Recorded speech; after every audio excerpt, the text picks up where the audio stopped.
When you think of London, England, you probably picture the Big Ben, the London Bridge, maybe the river, or even Abbey Road. But London is more than these key features. It's a city that consists of 32 unique boroughs. In the far west of the city, in the borough of Ealing, lies an enclave community called Southall, a place where over 40% of the population identifies as South Asian.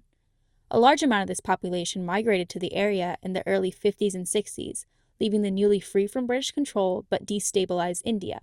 Many came in the search of new beginnings in the face of this destabilization. The British ruled India for nearly 200 years. When the region finally gained freedom in 1947, it was split into two countries, India and Pakistan. Most of the people who reside in Southall come from the northern Indian and eastern Pakistani region of Punjab. Over time, Southall has become known as London's own Little Punjab, a place where Asian culture remains central even in one of the largest Western cities in the world.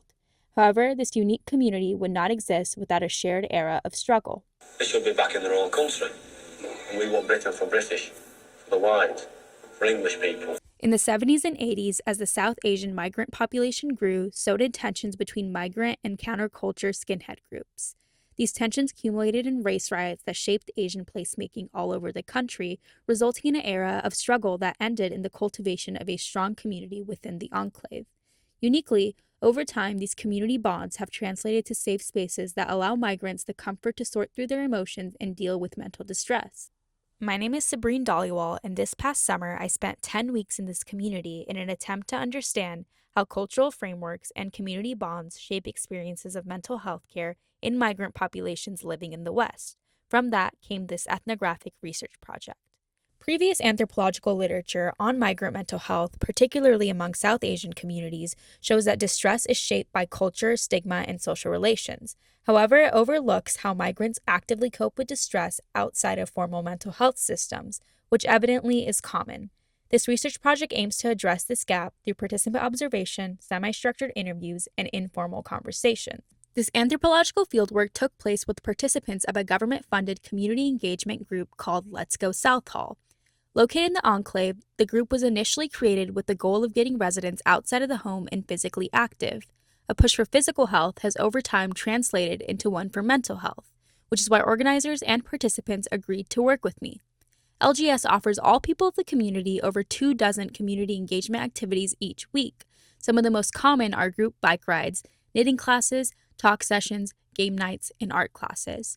During my time in the field, I sat in on many of these activity sessions, recruiting people from the groups for semi-structured interviews and informal conversations. My own identity as a second-generation Indian American immigrant who speaks fluent Punjabi allowed me to integrate myself into the community. My findings can be split into the following sub-themes: community cultivation and migrants, collective belonging as emotional support, and community engagement as balance. Generally, the findings suggest that shared culture and migration histories create strong community bonds that become key for migrants to cope with mental distress. Firstly, migrants build community through shared culture and experiences. The people of the enclave share a root South Asian culture despite differing migration patterns, all in a major Western city. The similarity builds a basis for communal connections, an idea rooted in the existing idea that culture is not fixed and can detach and reattach itself to people and places, which it does in Southall. This communal bond leads to the eventual creation of third spaces, adopted from Ray Oldenburg's theory of third places. They are listed in the data as the LGS Cafe, bike rides, and game nights. The spaces in this case are threaded together by the previously mentioned shared culture. Conversations, specifically during bike rides, suggested that these spaces foster trust and belonging, making it easier to share experiences or simply feel supported. As one participant mentioned, "In our group, we check on each other. To me, that feels like community, and that is why I come back every session." Essentially, over time, these community spaces develop into informal mental health support systems. From these shared spaces, a deeper pattern begins to emerge: collective belonging as emotional support. In many of my conversations, participants didn't just describe these spaces as places to go, they described them as places where they felt understood, because they were surrounded by others who shared similar cultural backgrounds and life experiences. There was a sense of comfort, a comfort that felt stronger than any care that any therapist could provide. In tandem, people spoke about being able to just talk openly without fear of judgment. One interlocutor stated, It is nice to be surrounded by people like you when you feel low or lonely. In this way, these community spaces in the enclave begin to function as what we can think of as therapeutic landscapes, where healing happens not through formal treatment, but through shared presence and cultural familiarity. So rather than relying on individualized clinical care, emotional support becomes something collective and embedded in everyday routine, which leads to the final pattern, community engagement as balance. For many participants, simply engaging in these activities or being present with others helped create a sense of routine and stability. These communal spaces created a distraction from stress, a break from responsibilities at home, and in many cases, a renewed sense of purpose. As one participant who began to work for the organization after forming ties in the community states, I've been on the team since 2022. Now I'm more independent, I feel happier, and the independence helps my mental health. However, it should be noted that not everyone used these spaces in the same way. Some people came to talk and share their experiences, while others came just to stay busy or be around other people. One participant preferred to use the community resource to create art, a therapeutic activity for her, to which she states, "It takes all your mind to create something like art.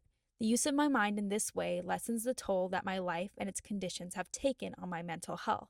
It makes me feel accomplished." Even minimal participation, just being present, was enough to reduce feelings of loneliness and improve overall well being.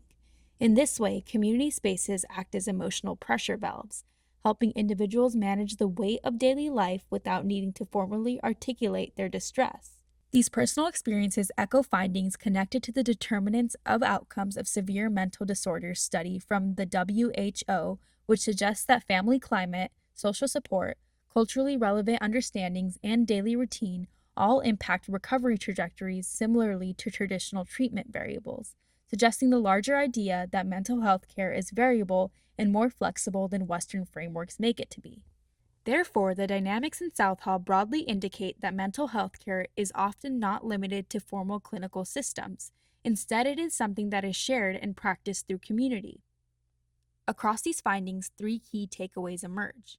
Together, these patterns challenge dominant Western ideas of mental health as something that must be treated individually, often in isolation. This has important implications, especially for how we design mental health services for migrant communities. When systems ignore cultural context, they risk overlooking forms of care that are already effective and meaningful.